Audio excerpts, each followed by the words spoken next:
Assalamualaikum warahmatullahi wabarakatuh. Jumpa lagi dengan channel saya. Kali ini kita akan mereview tanaman cabai ya. Tanaman cabai saya. Ini tanaman cabai usianya 45 hari setelah tanam. Jenis cabai ini adalah Pelita 8F1 ya, dari panah merah. Saya mereviewnya kali ini untuk para petani milenial seluruh Indonesia. Kenapa kemudian saya merekomendasikan untuk menanam cabai rawit hijau ini ya? Cabai rawit jenis ini adalah cabai rawit yang tahan terhadap berbagai macam jenis penyakit ya, atau yang sering kita kenal, kita sebut juga dengan penyakit patek terutama ya. Untuk cabai rawit putih biasanya rentan sekali terhadap penyakit ya. Tapi kali ini saya akan coba menjelaskan bagaimana cara proses penanaman cabai rawit hijau ini dari awal tanam sampai berbuah seperti ini ya. Saya akan coba menjelaskan terlebih dahulu tentang cara membuat bedengan ya. Membuat bedengan yang benar ya.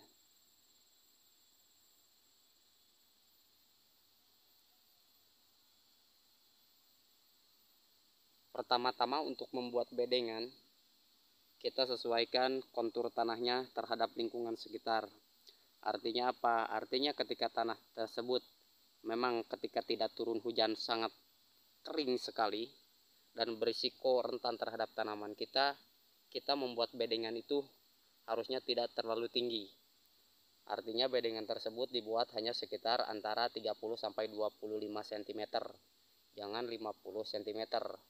Hal ini kenapa demikian? Karena jika terlalu tinggi, biasanya air akan terlalu cepat meresap, sehingga akar yang ada ia akan kering ya. Ini bagi lingkungan yang jauh dari sumber air untuk melakukan penyiraman, karena pada prinsipnya pertanian adalah yaitu tidak terlalu memakan tenaga dan tidak terlalu boros biaya. Artinya irit dalam pemeliharaan juga irit dalam tenaga ya, seperti itu kurang lebih kira-kira. Nah, untuk bedengan ini saya buat 120 cm ya untuk lebarnya. Jarak lubang antar tanaman dari cabai yang satu ke cabai yang lainnya adalah kurang lebih 75 cm. Sama jarak tanam lubang ke lubang itu 75 cm. Ke sini juga 75 cm. Bagi Anda yang menggunakan mulsa atau plastik, silahkan saja jaraknya 75 cm. Hal ini dikarenakan nanti dahan yang ini dengan dahan tanaman yang pinggirnya ini akan bertemu ya, sehingga kalau terlalu rapat dia akan tidak terkena sinar matahari ya. Untuk setelah pembedengan itu selesai ya, pembuatan bedengan itu selesai dengan tadi 25 cm tingginya dengan lebarnya adalah 120 cm dengan jarak tanam antar lubang 75 cm. Kemudian proses selanjutnya adalah melakukan pemupukan dasar ya. Pemupukan dasar ini ya, pemupukan dasar ini saya menggunakan pupuk kandang ya. Pupuk kandang ayam telur yang saya gunakan ya. Saya sering menggunakan pupuk ayam telur ini karena kualitasnya dibandingkan dengan pupuk-pupuk kandang yang lain, saya pernah mencoba beberapa kali, memang saya merekomendasikan untuk menggunakan pupuk jenis ayam petelur ini ya, karena lumayan bagus dan subur. Setelah menggunakan pupuk dasar pupuk kandang, kita juga menggunakan dolomit. Setelah dolomit kita menggunakan sekam ya, sekam bakar atau cangkang padi yang dibakar tapi tidak terlalu menjadi debu juga. artinya masih berbentuk cangkang padi tetapi hitam. Ini bagus sekali ya untuk tanaman cabai seperti ini.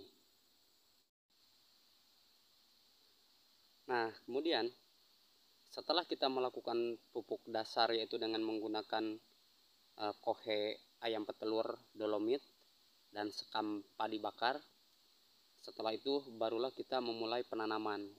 Dalam penanaman kali ini saya tidak akan menjelaskan secara detail atau gambar yang proses penanamannya itu, tapi saya akan coba menjelaskan sedikit tentang pengalaman yang saya lakukan dalam penanaman cabai rawit hijau ini ya.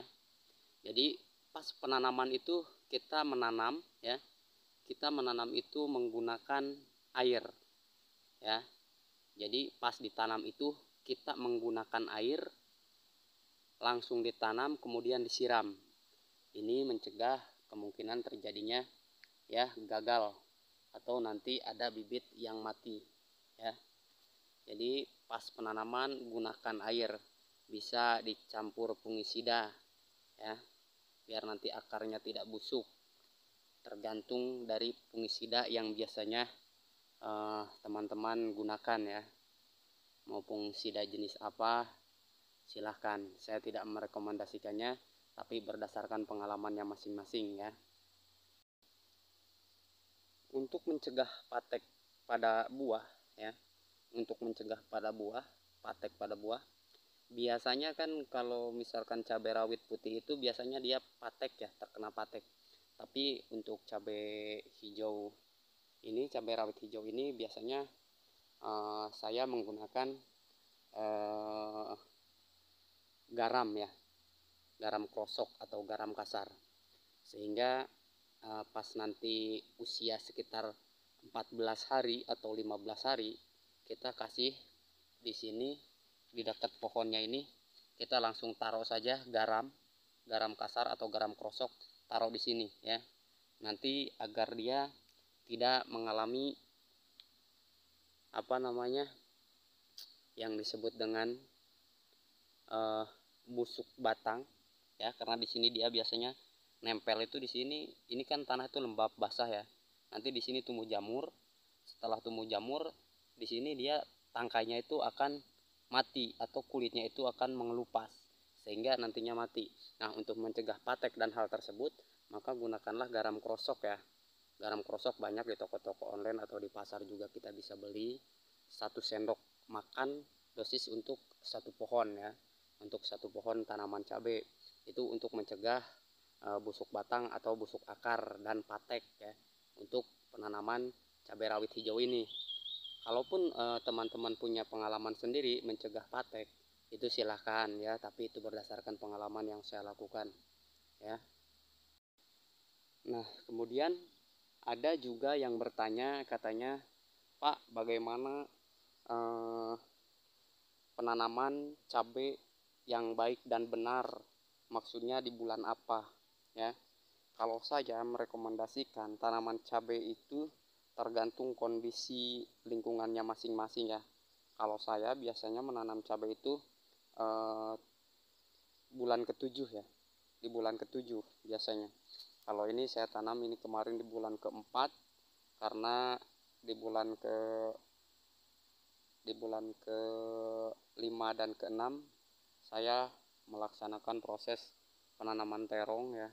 Ini yang di atas ini penanaman terong. Jadi saya karena ngejar pekerjaan juga di sini, akhirnya saya ini tanam bulan 4 ya. Ini bulan 4, sekitar bulan 4 ya.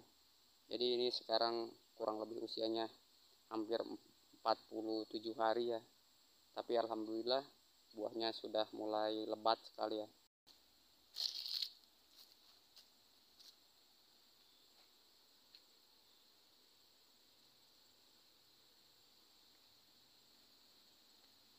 Ini dia ya, cabai rawit hijau milik saya. Bagus sekali pohonnya ya, subur sekali. Kemudian ada juga yang bertanya, kenapa sih kita tanaman cabai itu terkadang ada harga mahal, kadang-kadang harga kalau murah ya jatuh di pasaran. Sampai tahun kemarin itu kan teman-teman petani seluruh Indonesia juga ada yang sampai mencabutin pohonnya gitu ya. Tapi untuk saya rekomendasikan ya, untuk jenis tanaman cabai ini, sebagai seorang petani juga kita tidak boleh melepaskan daripada tanaman cabai ini, karena biasanya terjadinya proses mahalnya cabai itu karena langkanya di petani ya, karena biasanya mereka kapok karena harga jatuh di pasaran, akhirnya dia tidak menanam lagi. Tapi kalau saya biasanya untuk 1000 meter biasanya saya selalu tanam ya cabai itu 1000 meter. Jadi kalaupun pas murah kita ada, kalaupun pas mahal ya kita kena juga. Karena untuk jenis cabai pelita 8F1 ini umurnya sampai 2 tahun ya, produktif. Nanti saya akan mereview cara perawatannya bagaimana agar usia tumbuh dan produktifnya itu lama ya. Nanti insya Allah saya akan mereview. Saksikan channel saya terus untuk berbagi pengalaman atau konten-konten tentang pertanian yang ada di channel saya ya.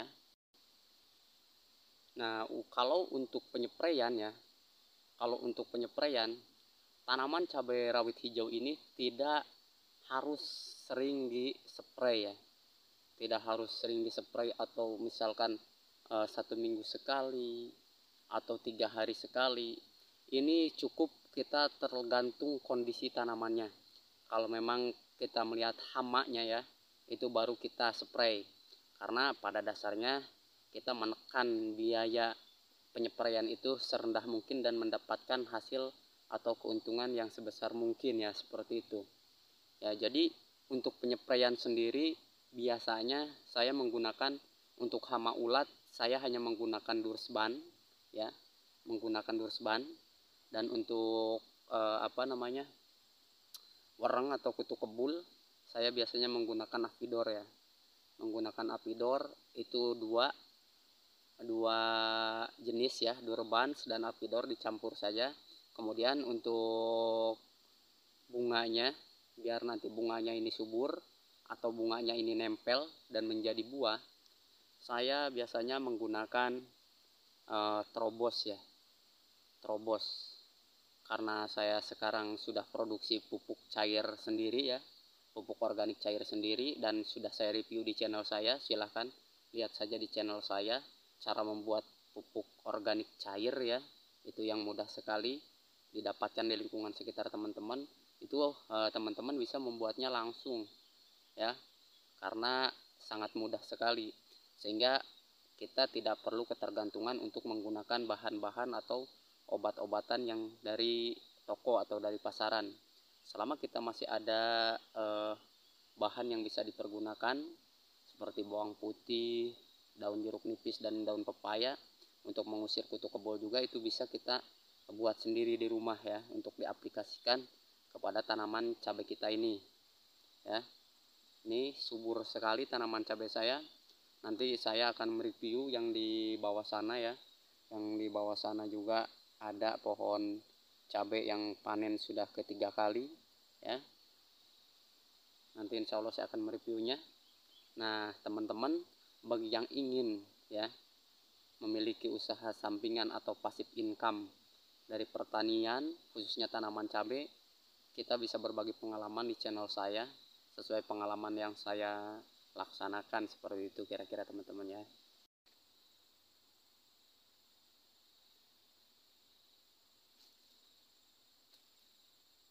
Ini adalah pohon-pohon yang saya tanam, pohon cabai yang saya tanam, semuanya subur-subur sekali, bagus-bagus sekali ya.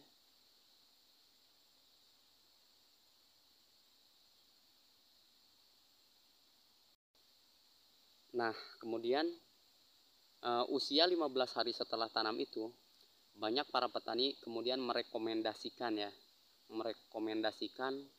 untuk melakukan pemupukan secara dikocor. Bagi saya, masalah pemupukan mau dikocor atau ditugal itu tidak jadi masalah. Yang penting dosis yang teman-teman berikan itu sesuai dengan aturannya. Artinya apa? Artinya ketika dosis yang diberikan terlalu banyak ya, saya akan memberikan contoh dosis yang terlalu banyak ketika pemupukan ya. Ini adalah contoh dosis yang kelebihan pupuk ya. Ini dosis yang kelebihan pupuk kimia artinya ya. Ini akan terjadi seperti ini. Artinya apa? Ketika tanaman itu akarnya tidak mampu menyerap dosis yang terlalu banyak, dia akan terjadi pengkeritingan daun seperti ini ya. Dia akan seperti ini daunnya. Ini diakibatkan bukan karena hama atau penyakit ya, tapi ini diakibatkan daripada kelebihan zat kimia yang teman-teman berikan ya. Ini karena juga ini saya terjadi seperti ini bukan kesalahan saya pribadi. Ini kan saya juga ada karyawan yang menanam ini. Saya sarankan ya, untuk usia 15 hari setelah tanam, untuk tanaman cabai rawit ini silahkan Anda kocor ya. Kalau mau dikocor 2 sendok makan pupuk NPK 1616 ya. 2 sendok makan dicampur dengan 10 liter air, dan nanti 1 gelas kita kocor ya ke sini. Itu untuk pengocoran ya, kalau dikocor. Tetapi kalau tidak dikocor atau menggunakan sistem tugal ya, kita buat tugalan itu 2-3 lubang ya. 2-3 lubang itu kanan kiri dengan jarak 3 jari ya. 3 jari saja dari pohon ya. Artinya kalau kita melakukan penugalan 3 jari dari pohon ini, berarti posisi penugalan itu adanya di sini ya. Ini 3 jari. Jangan terlalu dekat, juga jangan terlalu jauh ya. Karena akar usia 15 hari setelah tanam ini biasanya akarnya masih dekat, sehingga dia kalau terlalu jauh melakukan penugalan, dia tetap saja tidak akan sampai akarnya ke penugalan tersebut ya. Jadi cukup hanya dengan 3 jari di sini, nanti di sini itu akan maksimal hasilnya. Apakah teman-teman mau melaksanakannya atau mau melakukannya 3 tugalan ya, 1, 2, 3 di sini, itu tidak jadi masalah. Itu akan semakin bagus ya untuk tanaman usia 15 hari, tanaman cabai usia 15 hari setelah tanam ya. Seperti itu. Nah, kalau ini kan pas nih.